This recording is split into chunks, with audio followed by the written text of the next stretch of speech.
Everyone knows about the Sonic cycle, right? The safety of its pessimism is almost set in stone. The Sonic cycle is the rule to which expectations of these games are held, which made the reaction to Comic-Con's announcement of Sonic Mania quite a surprise to me.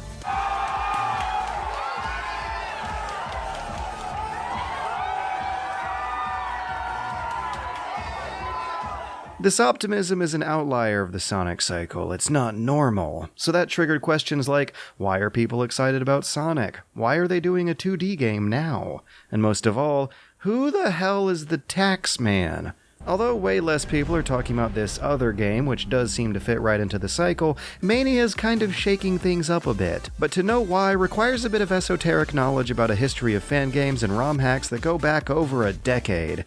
So let's get to it. The Taxman is Christian Whitehead, a Sonic fan game developer who in 2007 demoed a fan game simply titled Retro Sonic for the Sonic Amateur Games Expo. The big deal with this game is that it's running on its own engine, written in C++, running in Windows via its own executable. It's a platform built to create the same capabilities as the 16-bit originals, and for the most part it looks, feels, and sounds pretty sharp, all things considered. Controls and physics are actually a little more responsive than the 16-bit originals, which might be why your character doesn't seem to agree with all these tiny little tunnels sometimes. Which is really the only garish example of this game's fan-made origins shining through the cracks. But what's more of an actual demonstration of this engine is Sonic Nexus, a game not made by Taxman, but rather headed up by a different fan game dev group led by a guy named Slingerland. But it does show off Taxman's engine in sharp fashion, flaunting not only how many wacky effects it can pull off, but also just how darn smooth and crisp the engine actually is.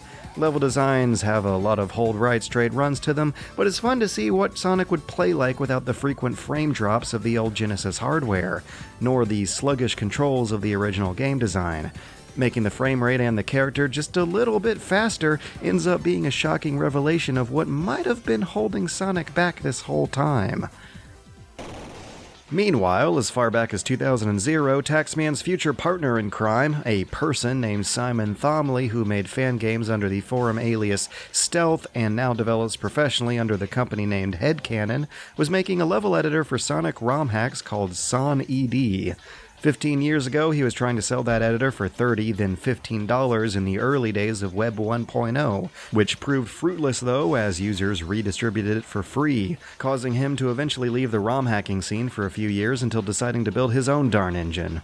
What is now called the Headcanon game engine includes a fan map that's hardly stellar, but the real purposes behind the whole endeavor, just like Taxman's Retro Sonic engine, was to build something that could do a one-to-one recreation of an original Sonic game, and the included remake of Green Hill Zone does exactly that, except, of course, for having a much higher frame rate. It stays locked at 60 FPS no matter how much clutter's on the screen.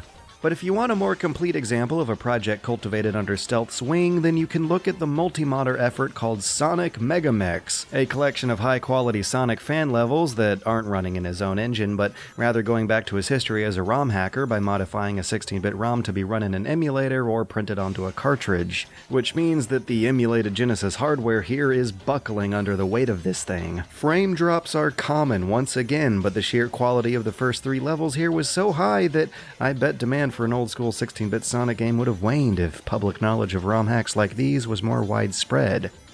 What starts off feeling like just a solid pack of custom Sonic levels eventually teeters closer to sequel territory, with the much-needed feature of a forward-facing camera rolling out alongside levels that seem to understand the fragility of speed and the fair but foreseeable reflex challenges that make it interesting, in a way almost better than the original levels did. Power-ups and defeated enemies are placed in the middle of jump routes, and incoming obstacles are signposted with subtle cues. From the little bit of it I played, Megamix just has excellent level design. But development on many of these fan projects was left incomplete as the 2000s gave way to the 2010s, after Taxman pitched a concept video to Touch Arcade and later to Sega of his own port of Sonic CD running on an iPhone in 2009. Realizing that his proposed solution might be a superior alternative to selling an emulated version of the game, Sega actually accepted his pitch. They hired him for the job, turning Taxman into one of the few fan game turned official game developers. And it went well. The mobile port of Sonic CD is considered the fan-favorite, definitive way to play the game nowadays. Though there is a $5 version of it on Steam, get this, Amazon's giving it away for free if you install their stupid app. Anyways, the whole game's rebuilt for a widescreen ratio and touch-friendly menus, but what makes it feel less like a port and closer to a remaster is how many tiny little problems with the original game they were able to fix by remaking the engine from scratch. The puny old spin dash animation the original game used is fixed. The issues with the intro FMV are fixed too. Hell, even the loading times that were annoying but not really a big problem on the Sega CD version are fixed. You can play as Tails, you can play with the Japanese soundtrack, and you are effectively playing a version of the game that feels like it's faster and more responsive than the original. But after playing the two back-to-back, I couldn't immediately spot any differences with this port's physics and controls. Instead, the difference is made in two critical areas that do so much to fix a lot of what makes these games hard to return to. The 60 FPS lock keeps Sonic consistently, predictably controllable no matter what's happening, and extra view space from the widescreen ratio makes incoming obstacles easier to see coming. And thus, Sonic suddenly makes way more sense than it ever did before. Christian Whitehead, the Taxman, then partnered with Simon Thomley, the Stealth Man, to develop mobile ports of Sonic 1 and 2, with all those similar improvements alongside extra levels based on cut content only seen in previews from the 90s. Pretty sweet stuff. Among all the doom and gloom that follows Sonic around these days, you don't really see anyone hating on these mobile ports. Which brings us to how you don't really see anyone hating on Sonic Mania. Right now, at least. This project breaks the Sonic cycle by virtue of just how much of a different cloth its developers were cut from. Sega recruited from the fan game community to build this one. There's little to no association with Sonic Team, nor Dimps, the studios responsible for the countless blunders of the past. Instead, Taxman and Stealth have a solid track record of doing this sort of thing. They've lived entire lifetimes of building retro Sonic games from scratch. It's hard to say we'd see this level of passion and authenticity come from any kind of traditional studio. In fact, out of the 3 collaborating companies working on this game, the most traditional studio is Pagoda West Games, who 2 years ago shipped their own fast curvy platformer, Major Magnet, which didn't set the world on fire, but hey, it's still genre experience. Meanwhile, Mania's greater frame rate, view distance, and moveset than the classics all address issues that people have when going back to the classics. The drop dash can have you regaining lost momentum quickly rather than slowly wading in and out of the usual wind-ups. Plus, it seems like the extra time and budget that Sega presumably had given this game went into the kind of visual polish that similar projects haven't been getting. Just look at how many frames they drew for his menu pose, and compare that to Sonic 4's. Hell, we're already seeing more view distance and level gimmicks going on than Sonic 4.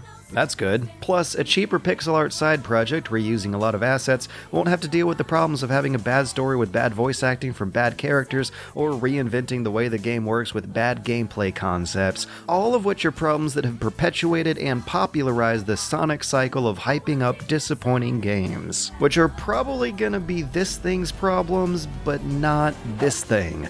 I feel like for once, we kinda know what we're gonna get out of a Sonic game. For once, it's coming from reputable developers who have shown in the past that they know what they're doing and can ship products complete and on time. For once, it's being revealed a solid year before launch, and it looks like they already have a lot to show. For once, a Sonic game announcement is being given the same hype and optimism as any other well-respected video game franchise would have received. But since this is Sonic we're talking about, that means it's news.